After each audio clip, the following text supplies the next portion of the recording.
I got a little GoPro here. You've been holding one in front of yourself quite a bit lately, Mr. Vlogger. Yes. Full time now. Yep. Are you going to retire? Just go vlogging?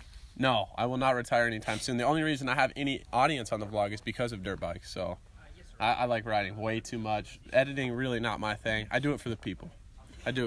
How many hours did you have into that Daytona vlog, into the editing? Probably about 3 hours, and I messed up the importing of the files on the Final Cut. So when I went to export it, it said, like, I turned out I just had to re-download them and, like, copy them and back them up or something, but it wouldn't upload, or it kept giving me an error message, and I was like, no, don't do this to me.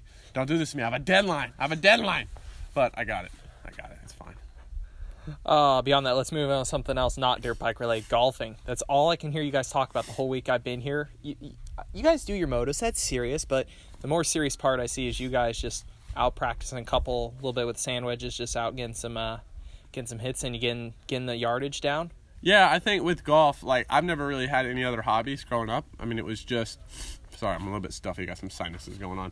But it was just, for me growing up, it was just dirt bikes, and it still is, and it occupies our whole life, and probably 95% of my time is really dirt bikes related, and, you know, watching film, trying to get better, coming out here, making sure I have everything dialed with my technique and the bike, and there's so much stuff that goes into it. But with golf, I think it's cool. It's like, for me, it's kind of like going watching a movie in movie theater. Like, you go golfing, and there's 4 hours where you kind of, it's almost like meditation. You don't think about anything. Because when you talk about meditation, it's all about just being present-minded and not thinking about the past, the future, and that's golf to me. It's like you're just focused on that shot, that hole, and then, like, you get done with golf and you're like back to reality almost. It's like a mini vacation kind of. So I've had fun just trying to get better at it. I like to talk smack with these guys too, because I'm still pretty terrible, and these guys out here aren't pros yet. Like Chase, he's not like that good, but he's definitely a little bit better than me. So we're competitive still. It carries over. That's really a fun part, because even, I know you're a big cycling fan, but even that's so tied into your riding still. You're on the bike to train for riding. You're still probably thinking about moto. You're mad about a past race weekend or pushing yourself. But golfing, it's no relation. Total disconnect. Yeah, absolutely. It's disconnect. But for me, it's not about, I would say getting away from racing is not really my goal. Like, it's not that racing is, like, really stressing me out or anything. That's not why I do it. So to not think about moto, but I really feel like it does benefit me when it comes to my job, because with anything, you need to start fresh, and you need to be, you know, excited to go to the track the next day, and it's just a way to stay fresh, and I think it's really a way to make me almost better. It's weird to say that, but mentally it's good to just kind of, like I said, check out and then, you know, come back to real life. Let's talk about the location. You're born and raised in Florida. You're still down here training. Yeah, I don't think you never really done the full SoCal thing. It's still probably not big of a change. Like I said, guys come out here and it's a big move in their life if they're from different state or anything. You still like doing your program out here? Even? Yeah, I love it. I love Florida, man. I grew up kind of on the beach, a little bit up north by Daytona, well documented, but it's a lot different down here. I moved out because I was a part of Elvin's program. As you guys know, I was a part of his program, and I actually moved down to Claremont when I was 17 and bought a house. And I've been down here since. So that's almost 5 years now I've lived down here, and it's hard. I'm, you know, a couple hours away from my family and most of my friends and stuff like that, but of course these guys are my friends too, the guys that I train with, and there's no better place to do it. No distractions out here.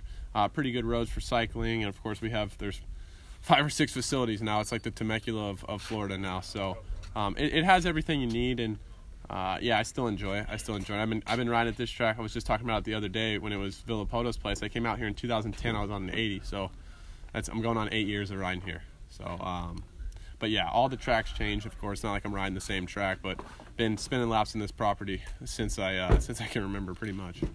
Another fun one we were chatting about earlier is Daytona Supercross this year. You're on East Coast, so you actually got to enjoy it a little bit as a fan again, and being that it's pretty close to your hometown, it's where you've grown up in that general area. You have the most fans. Was it fun to just basically chat with fans, run around, be a little bit of a spectator at that race, or as soon as the gate dropped, you wish you were racing at Daytona? Yeah, I think for me in general, watching anybody else ride is pretty tough. Just my class, like I can watch 450s no problem. It was funny, Ken and I were on the sidelines, we were watching 250s, and I was talking about, you know, man, I wish I was out there. And Ken was like, it'd be the same thing for me when it comes to the 450s. You know, it's just a competitive fire that burns inside you. Even though, you know, it's not my coast, it's not like it's a race that I should be racing, but Yeah, I think for me I think it was cool to go. I haven't been to Daytona as a spectator, and it's been a little bit. I've been racing the past couple of years, and to win it last year and then to kind of come back this year, I got a really good fan reaction just walking around this year. Like everybody, still kind of most of those people in the Daytona area. That's the only race really in the northern part of Florida that they go to. So that's probably their only pro race of the year, and seeing everybody and seeing a lot of people that I grew up with and amateurs and stuff like that. It's definitely unique. It's cool to have a big event in my hometown pretty much.